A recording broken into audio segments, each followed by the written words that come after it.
किंचित भी अधिकार नहीं है। आगम में स्पष्ट लिखा है, आचार्य महाराज भी राजू किसी को डांटते हैं तो मात्र अपने दीक्षित शिष्यों को डांटने का अधिकार है। सामान्य श्रावक को आंख उठाकर आवाज बढ़ाकर कहने की आज्ञा है ही नहीं है।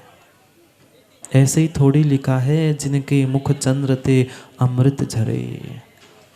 यहाँ अमृत झरता है कि क्या झरता है आप ही समझ लो। आपको समझा रहा हूँ संतोष पंडित जी। कभी जीवन में परिणाम हो गए निर्ग्रंथ बनने के, कितना ही काम बिगड़ जाए, पर आपकी भाषा आपके वचन बिगड़ने नहीं चाहिए। मुख चंद्र ते अमृत झरे, अमृत झरे सुनकर ऐसा लगना चाहिए हा हा मैंने क्या अमृत पिया है। बहुत ताकत होती है। क्या कभी शक्कर किसी से कहने के लिए जाती है? क्या शक्कर कभी चींटी से श्रीफल चढ़ाने के लिए जाती है, बुलाने के लिए जाती है कि आ जाओ मेरे पास मिठास है, मैं तुम्हें मीठा कर दूंगी? नहीं है। जहाँ मीठापन होता है वहाँ अपने आप वह चींटियाँ पहुँच जाती है। माधुर्य गुण प्रीति, जहाँ मधुरता है वहाँ चींटियाँ पहुँच जाती है। ऐसे ही तुम्हारे शब्दों में अगर मीठापन है तो वे बड़े बड़े चींटे क्या इंसान तक दौड़े दौड़े किलोमीटर हजारों से आते हैं। प्रिय हित वचो, बोलना ही है तो प्रिय और हितकारी वचन बोलो। इतना इतना मीठा बोलो कि सामने वाला भी सोच ले मैं तो कुछ और सोच के आया था। पूरी पूरी उसकी जो खटास थी। क्यों माताओं, करेला की सब्जी भोजन बनाते हो क्या? बोलो ना, नहीं बनाते? करेला की सब्जी कड़वी, करेला कड़वा होता है ना। उस करेले की सब्जी, मेथी दाने की सब्जी बनाते समय क्या करते हो? उसकी कड़वाहट को मिटाने के लिए कुछ करते हो क्या? क्या करते हो? ऐसे ही करेला खा लोगे तो इतना कड़वा कोई खा नहीं पाएगा, थूक देगा। इसलिए समझदार माँ उस खटाई की जो कड़वाहट थी उस मेथी दाने की हो चाहे करेले की हो, उसको कम करने के लिए माँ क्या करते हो? साथ साथ खटाई भी और मिठाई भी, खट्टा मीठा स्वाद बनाते हो ना उसका। जब एक भोजन की सामग्री की कड़वाहट मिटाने के लिए मात्र खट्टा डाल दो तो बन जाता है करेला? नहीं आता स्वाद। फिर उसका स्वाद बनाने के लिए माँ भोजन में, सब्जी में जब मीठापन आवश्यक है, फिर जीवन की कषायों की कटवाहट मिटाने के लिए शब्दों की मिठास नहीं है तो हमारा जीवन भी माधुर्य गुण प्रीति से नहीं भर सकता, नहीं भर सकता। कितनी ज्ञानी माताएं हैं, कितनी ज्ञानी माताएं हैं। भोजन में तो सब कुछ विवेक होता है, पर भाषा में क्यों नहीं विवेक आता? क्यों नहीं आता? वहाँ तो सोच समझ के 3 बार चक्के खाते, अच्छा और थोड़ी सी शक्कर चाहिए, और थोड़ा सी खटाई चाहिए, और सही नमक। पर ऐसा कभी सोच समझ के कभी हम भाषण वाक्य बोलते हैं? नहीं बोलते। प्रिय वाक्य प्रधानेन सर्वे तुष्यन्ति जन्तवा तस्मात् तदेव वक्तव्यम किम वाक्ये पी दरिद्रता। आचार्य गुणभद्र स्वामी सार समुच्चय ग्रंथ में बहुत सुंदर वाक्य लिखते हैं। प्रिय वाक्य प्रधानेन, तुम्हें कौन से पैसे पड़ रहे हैं? करेले को तो फिर भी मीठा करने के लिए माँ वह शक्कर, सामग्री, पैसे कुछ तो चाहिए पड़ेंगे, पर तुम्हें मीठा बोलने में कौन से पैसे पड़ रहे हैं? ठीक है, हो गई हो सामने वाले से गलती, उसके कर्मों का उदय था, उसने कर लिया, फिर हम क्यों विपरीत भाषा बोले? काम बिगड़ गया ही था, माना कि कह सकते हैं महाराज जब क्या करे, वो बेटे ने ग्लास फोड़ दिया कांच का, अब क्या डांटने से ग्लास, दूध और सामग्री वापस आएगी? फिर वो तो सामग्री चली ही गई थी। तुमने कटु शब्द बोलकर तुम्हारी ममता भी गमा दी। प्रिय वाक्य प्रदानेन सर्वे तुष्यन्ति जन्तवा। जंतु, जितने जितने जंतु प्राणी, तिर्यंच भी क्यों ना हो, कभी गाय बैल पालतू जानवर को नहीं देखा क्या? पालतू नहीं, वह हिंस्त्र तिर्यंच हमने श्वान तक को भी देख लिया। आपका चेहरा प्रसन्न है तो वो भी दौड़ा दौड़ा तुम्हारे पास आता है, और आपका चेहरा, आपकी भाषा में ही इतनी गर्मी है, वह दूर से ही सोचता है नहीं आज नहीं पहुंचा। विचार करो, जितने जंतु प्राणी हैं तिर्यंच भी समझ लेता है तुम्हारे भाव तुम्हारी भाषा को, फिर क्या इंसान नहीं समझेगा? इसलिए कह रहे हैं अरे मीठा बोलने में कौन से पैसे पड़ रहे हैं, प्रिय बोलो ना। सबसे उत्कृष्ट बात तो है कि मौन रखो। मौन नहीं रख पा रहे हो तो कम से कम बोलना ही चाहते हो तो मीठे शब्दों का कमलेश भाई क्यों नहीं प्रयोग करते? पर इसका मतलब ये भी नहीं है कि शब्द तो मीठे और भीतर भाव तो हमारे वैसे के वैसे ही है।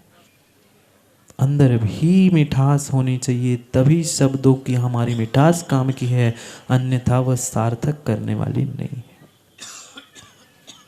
कितना ही मीठा खिला देना, कितना ही मीठा खिला देना, पर 4 कठोर शब्द बोल दोगे माँ तुमने पूरा खिलाया हुआ मीठा व्यर्थ है। तुमने जो जो मीठा खिलाया था वह सब कुछ व्यर्थ है। दरबार लगा था, राजा मंत्री सब बैठे थे। राजा ने प्रश्न पूछा कि संसार में ब्रह्मांड में सबसे मीठी कौन सी वस्तु है? जितने लोग बैठे थे सबने अपनी अपनी पसंद की मिठाई का नाम ले ली। ऐसा ही होता है ना, जिसको जो पसंद होता है, चाहे चौके में हो चाहे कोई मेहमान आए, वही सामग्री हम हाथ में ले आके है जो हमें पसंद होती है। महाराज जी हमने बनाई है, हमें पसंद है, रसगुल्ला ले लो। सबने अपनी अपनी सामग्री बताई, किसी ने जलेबी, किसी ने रसगुल्ला, किसी ने कुछ। सबका होने के बाद बेचारे मंत्री वर शांत बैठे थे। राजा ने पूछा मंत्री तुमने तो कुछ बोला ही नहीं। ने कहता है राजन ये सब गलत बोलते हैं, ये सब गलत बोलते हैं। कहता कैसे? क्या तुमने आज तक ये मिठाइयों को नहीं खाया क्या? अब राजा को भी जो पसंद थी, राजा क्या चाहता है? सहोदर राजा हो ना, इंद्र सभा का राजा भी यही चाहता है कि मुझे जो पसंद है लोग उसका ही नाम ले, दूसरे का नाम तो वो तुम्हें अकल नहीं है, तुम नहीं जान। अब राजा की बात काट ली। वो कह रहा नहीं राजा आपने कहा भी गलत है, ये सब गलत बोलते हैं। फिर तुम क्या बोलना चाहते हुए थे? ये सब फीके हैं, ये बिल्कुल भी मीठे नहीं हैं। फिर तुम बता दो, तुम ज़्यादा समझदार हो, तुम्हें ही बता दो भाई कि मीठा क्या होता है। उसने कहा राजन सबसे मीठा इस संसार में अगर कुछ है तो वे है वचन, शब्द, वाक्य। कहते कैसी बातें करते, हो ही नहीं सकता। मीठे शब्द होते ही नहीं है, मीठ शब्दों का कोई रस ही नहीं होता। रसना इंद्रिय का विषय है मीठापन, और शब्दों को तुम मीठा कह रहे हो। मिठाई नहीं देती, उससे कई गुना आनंद शब्द देते हैं। क्यों डीके जी नहीं देते? एक बार डीके कह दिया, बेचारे ऐसे हो गए सीधे। कितना आनंद लगता है कि मेरा नाम ले रहे महाराज जी की। मिठाई खिलाओ उसकी कीमत नहीं रहेगी। उसने कहा नहीं मुझे बताओ तुमने कहा है। उसने कहा ठीक, मुझे 3 दिन का समय दिया जाए, 3 दिन में बता दूंगा कि शब्द मीठे होते हैं या तुम्हारा रसगुल्ला जलेबी दुनिया के पकवान बिल्कुल मीठे नहीं होते। ठीक, राजा ने मान ली बात। 3 दिन बाद तीसरे दिन सुबह सुबह उसने उस राजा की रानी को घर में भोजन के लिए बुलाया। बहुत सुंदर व्यवस्था की, 5 पकवान बनाए, सब कुछ बना के रखा। रानी पूरे अपने सहेलियों के साथ, सबके साथ वहां भोजन करने पहुंची। अच्छे से भोजन हो गया, और जैसे ही भोजन हो गया, भोजन होके रानी साहब दरवाजे तक ही पहुंची होगी। क्या क्या खिलाया था? सब मिष्टान्न खिलाए थे, सब मिष्टान्न खिलाए थे। पर जैसे ही दरवाजे पर पहुंची, मंत्री ने धीरे से कह दिया, इतने धीरे से कहा कि किसी को ना सुनाई दे पर रानी के कान तक पहुंच जाए। इतना ही कह दिया, रानी के पास का शब्द पहुंच जाए, इसलिए कि देखो जल्दी लाओ, जल्दी पानी ले आओ, ये म्लेच्छों की रानी है, जल्दी से पानी डाल दो, जहां भोजन करने बैठी थी उन बर्तन को अलग कर दो। इतना ही शब्द सुन लिया, पेट में क्या था, मिष्टान्न थे, कड़वे हो गए थे।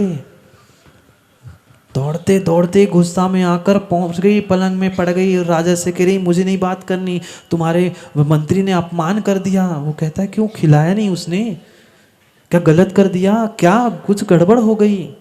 तो कहता है नहीं। उतने में ही मंत्रीवर भी पहुंचे, उसने कहा तुमने जो रानी के साथ किया है गलत किया है। राजा मैं यहाँ नहीं उत्तर दूंगा, दरबार बुलाओ। दरबार बुलाया गया। तीसरा दिन था, सबके सामने मंत्री ने कहा राजन मैंने कहा था सबसे मीठा इस संसार में कुछ है तो शब्द है। कैसे? मैंने तो मिठाई खूब खिलाई थी रानी को, कम पड़ी थी क्या रानी साहब? वो कहती नहीं, मैंने जान के ही कहा था कि ये गड़बड़ कर रहे हो, मैंने जान के ही कहा था कि पानी डालो, मैंने डाला नहीं था। पर सोचो शब्द कितने कठोर हो सकते हैं, इसलिए बोलना ही है। माँ क्या बोलोगे?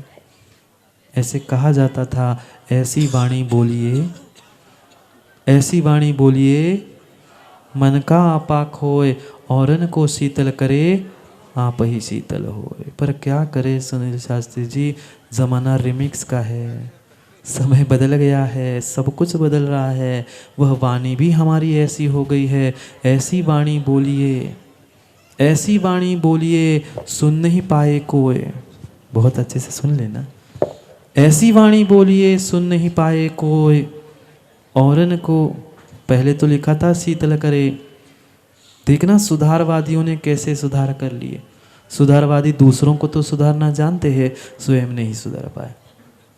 ऐसी वाणी बोलिए सुन नहीं पाए कोई, सुनने वाला भी तड़प तड़प तक 6 महीने तक रोए। हाँ ऐसी भाषा मत बोला करो। सर्वस्यापि प्रिय हितवचो। निर्ग्रंथ की बात चल रही थी, भाषा की बात चल रही थी, खोज चल रही थी। दीक्षा तो कल हो गई थी, पता है ना आज ज्ञान कल्याणक है, भगवान को केवल ज्ञान होने वाला है। श्वेतवन में बैठे थे, निर्ग्रंथ दीक्षा धारण करके, दीक्षा धारण करके श्वेतवन में बैठे थे। 2 दिन का उपवास धारण करके वह बैठे थे।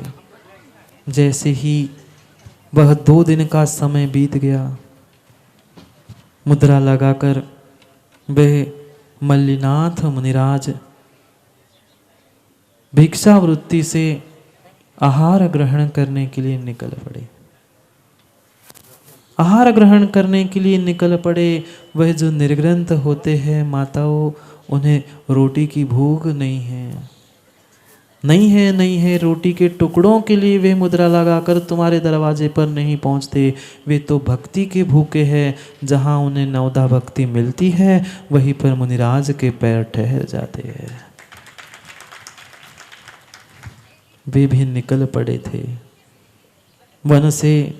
वैसे तीर्थंकर को आहार की, निहार की किंचित भी आवश्यकता नहीं होती, पर फिर भी तीर्थंकर होने से आने वाले समय में तीर्थ का प्रवर्तन करना है। आगे के निर्ग्रंथ कैसे आहारचर्या करेंगे, कैसे क्रिया करेंगे, वह दिखाने के लिए उनके आहार भी करना जरूरी होता है। बेला के उपरांत वे निकलकर उस मिथिला नगरी के उस राजा की खोज उन्होंने नहीं की। खोज वे तो भक्ति की खोज कर रहे थे।